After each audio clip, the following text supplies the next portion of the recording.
Di mana titik tidak masuk akalnya? Di mana titik tidak masuk akalnya? Aksara film maksudnya. Nama saya Yudi, Bang. Saya Agus. Hai guys, kali ini gue akan merangkum sebuah film yang bisa membuat kalian geleng-geleng kepala. Pokoknya selama nonton konten gua, lu gak akan pernah lihat adegan kayak gini dah.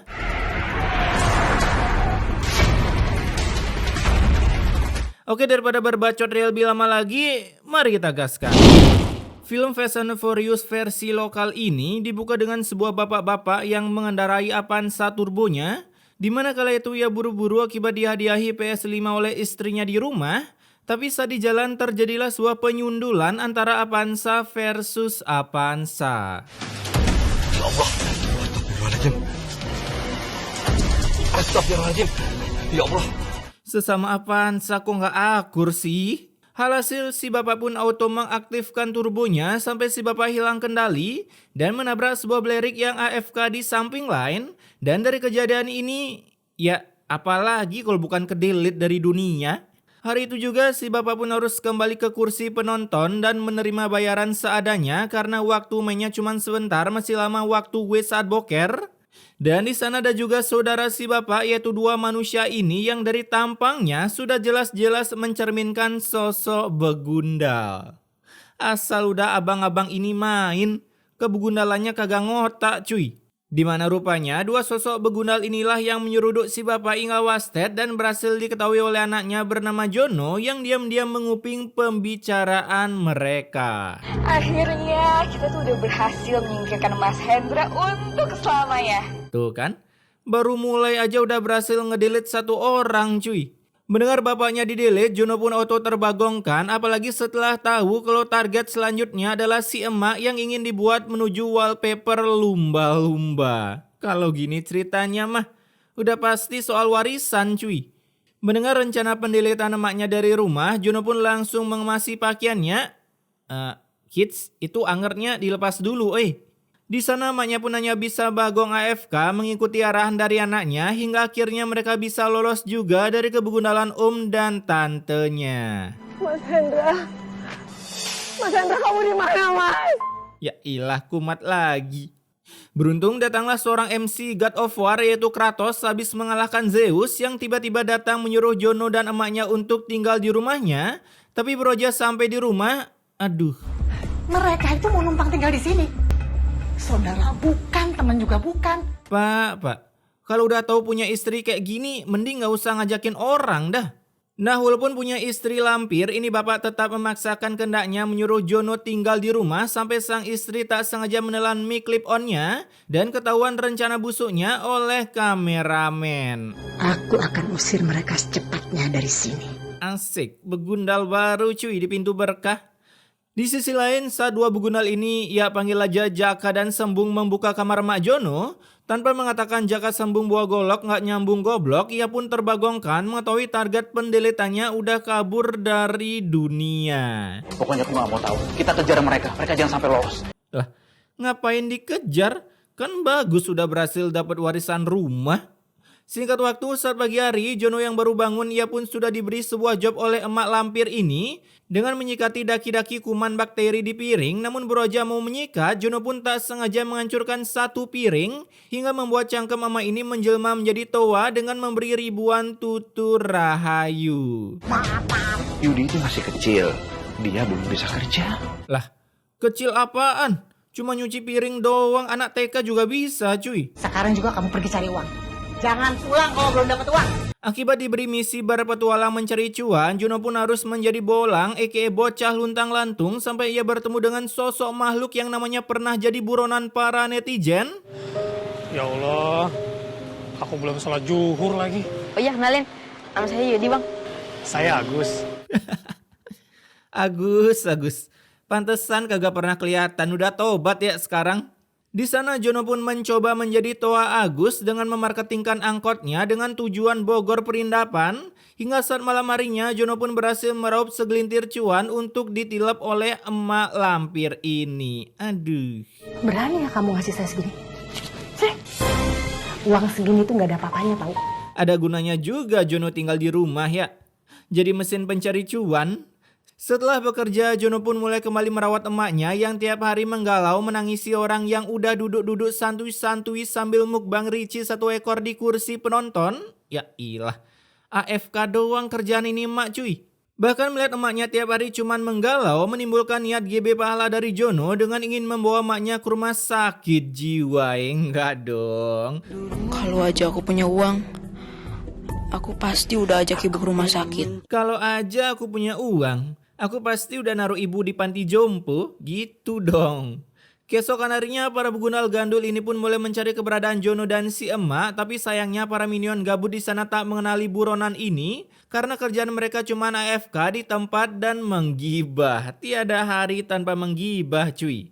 Namun dengan semangat 45 yang membara, para pejuang warisan ini pun tetap gigih mencari Jono, yang padahal kala itu Jono sedang menjadi asisten pembalap angkot si Agus. Agus.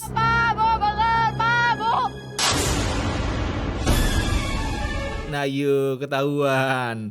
Beruntung hoki sumur hidup dipakai oleh dua begundal ini sehingga mengharuskan Agus untuk menggeber angkot turbonya demi bisa menyelamatkan nyawa Jono. Dimana kala itu mereka pun bersembunyi di masjid karena tak mungkin dua begundal tersebut datang ke masjid. Wow, pinter juga ya strategi Jono. Tahu dia omnya gak suka ibadah. Nah di sana Jono pun mengungkapkan keluh kesahnya yang dikejar para begundal akibat sangat tersaknekan dengan warisan bapak Jono. Alhasil Agus pun seketika merekomendasikan Jono untuk menelpon 14045. Enggak dong, itu kan McD. Mau ngapain lu? Ikut demo apa mau beli burger? Kamu kenapa nggak laporin ke polisi? Menunggu ibu saya sembuh dulu, Bang. Ya elah, pakai nunggu emak sembuh. Sekarang lapor sampai nanti emak lu sembuh aja belum tentu diproses. Cuaks. Ya karena kan banyak cuy laporannya. Jadi banyak gitu kerjaannya. Lagian ini kan polisi Konohagakure. Masih bapak Sasuke jadi polisinya. Setelah bercurhat ria, Agus pun melanjutkan balap liarnya dengan mencari customer terlebih dahulu. Tapi bukannya customer yang datang, melainkan Jono dan emaknya yang menyewa satu full angkot Agus untuk menuju rumah sakit.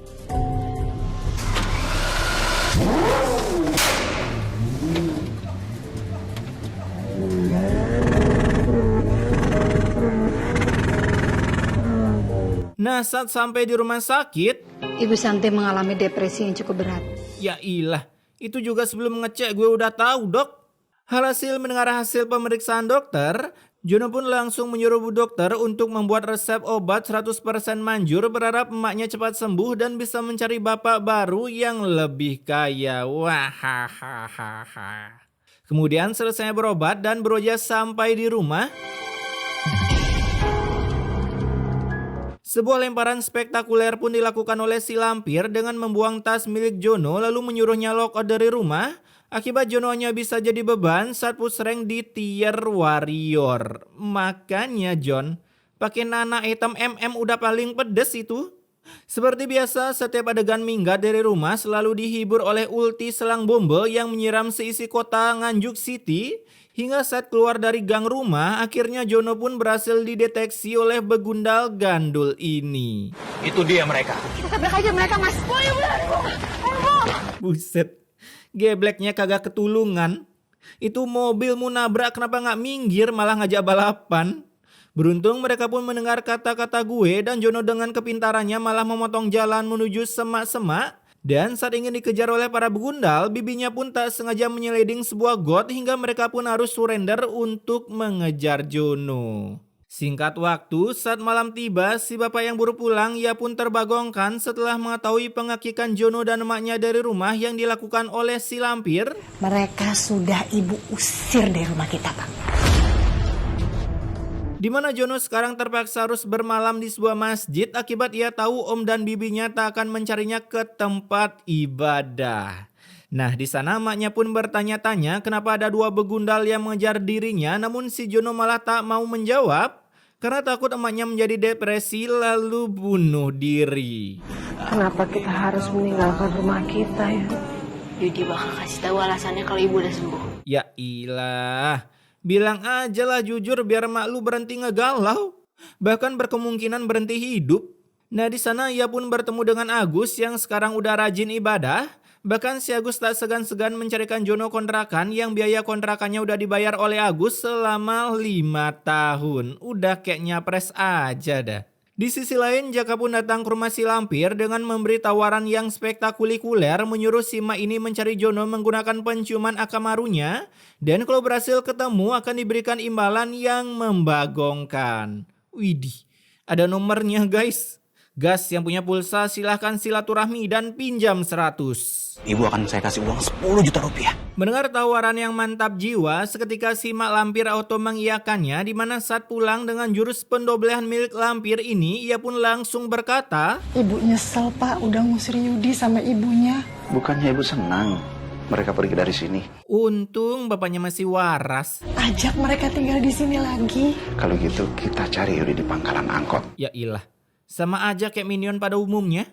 Kala itu si bapak pun menyuruh istrinya mencari Jono di tempat nongkrong para pembalap hingga saat ke sana ia pun akhirnya berhasil ketemu dengan Jono. Sekaligus Jono auto terbagongkan setelah melihat si Lampir yang tiba-tiba baik hati. Di Konoha, minion biasa bisa dijadiin intel kalau ada uang cuy. Namun si Jono yang menolak membuat ekspresi Mak ini seketika berubah dan hanya bisa AFK akibat rupanya beliau tak sengaja menelan mic clip on yang tertempel di dinding tenggorokannya. Saya pikir mudah untuk membujuk dia ikut. Nah, hari demi hari Jono pun diikuti gerak-geriknya oleh si Lampir sampai berhasil mengendus lokasi keberadaan Jono. Alhasil tanpa berlama-lama ia pun langsung mengabari Jaka dan Sembung yang kala itu sedang bersantuy ria sambil membaca majalah.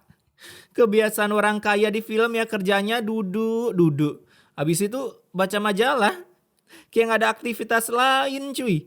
Setelah mendapatkan info dari Intel Pentium Core i-Q-nya, Jaka pun langsung cus berteleport ke sana. Namun sayangnya ia sudah telat karena Jono udah berangkat OTW pangkalan para pembalap angkot untuk bekerja. Tapi walaupun Jono tak ada di rumah, si Jaka tetap menyikat emaknya terlebih dahulu, membawanya masuk ke dalam mobil turbonya untuk ditransfer ke rumah dengan cara yang begitu lembut. Lembut kali kan guys?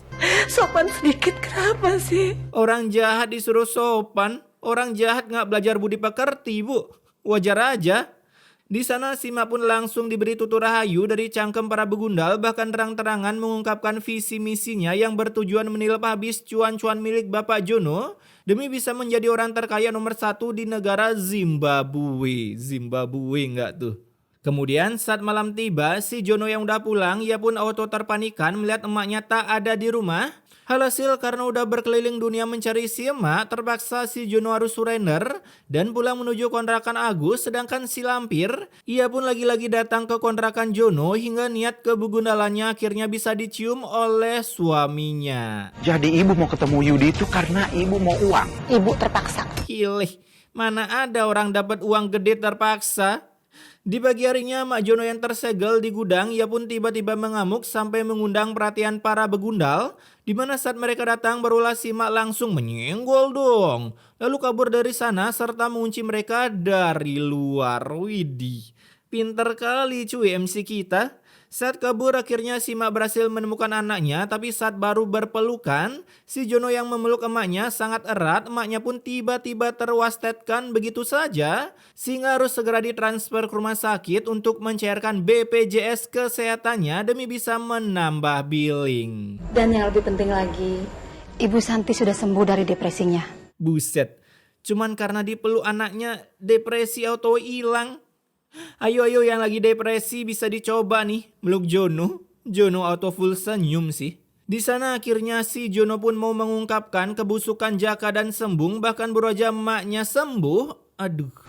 Mereka juga yang udah bikin bapak kecelakaan, Bu. Ya elah, jangan terlalu jujur lah kids. Ntar depresi lagi dia. Mendengar itu, emaknya bukannya menggalau dan depresi lagi, melainkan ia malah mau melaporkan para begundal gandul itu ke kantor polisi agar bisa meet and greet dengan para begundal lainnya di sebuah lapas. Di sisi lain, si Lampir yang udah terlalu nafsu dengan hadiah 10 juta, ia pun datang ke rumah Joko untuk menuntut Joko, tapi setelah mendengar suara minta lontong, ia pun dengan bodohnya malah membuka segel Shiki Fujin yang digunakan emak Jono untuk mengunci para begundal. Aduh. Pir. Saya sama istri saya sudah kehilangan Santi. Saya nggak akan pernah mau keluar uang sepeser pun. Cah, rugi ngebebasin Bijo ekor 500. Kala itu si lampir pun menerima tempelengan maut dari Joko hingga membuat pinggangnya encok. Bahkan sampai di rumah hatinya harus terkena ulti lagi oleh suaminya yang tak mau memijat pinggang istrinya. Pak, tolongin dong Pak, pinggang ibu nih sakit nih Pak. Ibu sakit. Iya. Lagian udah untung kagak busted cuy. Tak berselang lama si Jono pun tiba-tiba memanggil pasukan polisi untuk menggerebek rumah Jaka. Rumah Jono sih ini. Namun sayangnya saat dicek rumah tersebut udah kosong karena rupanya si Jaka udah cus pergi ke Pegadaian untuk menggadaikan mobilnya agar bisa punya modal untuk berpindah negara akibat sekarang mereka jadi buronan. Nah kala itu Jono dan emaknya pun akhirnya bisa kembali pulang ke rumahnya setelah para beguna lockout dari sana. Kok mereka berani ya? Nggak takut disamperin pulang kah? Dan benar saja dari luar Agus pun melihat Jaka yang udah merekrut pasukan preman untuk menggerebek rumah Jono. Alhasil Agus pun langsung cus memanggil pasukan minion untuk membantunya menangkap para begundal serta preman yang udah membuat sebuah aksi tawuran di rumah Jono. Dimana saat kabur Jaka pun melihat angkot Agus yang nganggur.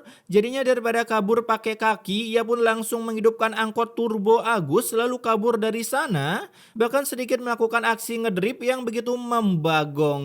Pokoknya kalian heran dah lihat ini. Loh, lampunya pulang ini. Logikanya di mana cuy? Lihat nih, siapa yang naruh dream air di tengah jalan weh? Ini jalan umum apa tempat uji SIM sih? Akibat kecelakaan yang membagongkan itu, Jaka pun harus serban santuy di samping got sedangkan Sembung udah tidur nyenyak menuju neraka. Karena saat ditransfer ke rumah sakit, dokter kematian pun memvonis kalau Sembung udah dipulangkan karena tak kuasa menahan boker saat lagi syuting. Bahkan saat Jaka membuka selimutnya, tarak kakinya kedelit dong. Lagian ngedrip di tempat uji SIM. Jadi nabrak dream air kan? Setelah berbulan-bulan kejadian yang membagongkan itu, kini Jono pun sudah kembali ke setelan orang kaya, di mana sekarang gilirannya membantu Agus yang angkotnya dibawa ngedrip oleh Jaka sehingga Agus tak bisa bekerja. Ibu menawarin pekerjaan untuk abang menjadi supir kami. Kalau kamu bersedia, kamu bisa mulai hari ini. Ya ilah, Agus udah baik gitu dicariin kontrakan, ngebantunya nyuruh jadi supir. Jono. Kemudian film ini pun ditutup dengan pertemuan Jono dengan Jaka yang kala itu sedang memburu giveaway modal toples garam milik Minion Kampung. Sampai nyelinya auto kena mental melihat betapa wahnya kehidupan Jono. Widih, outfitnya ngabers nih cuy. Oke, pesan mortality-nya di sini nggak ada. Karena ini film penuh lawakan cuy. Ya kali drum air berjejer di tengah jalan. Udah kayak ujian nyari SIM aja. Tapi intinya stay wakwa guys.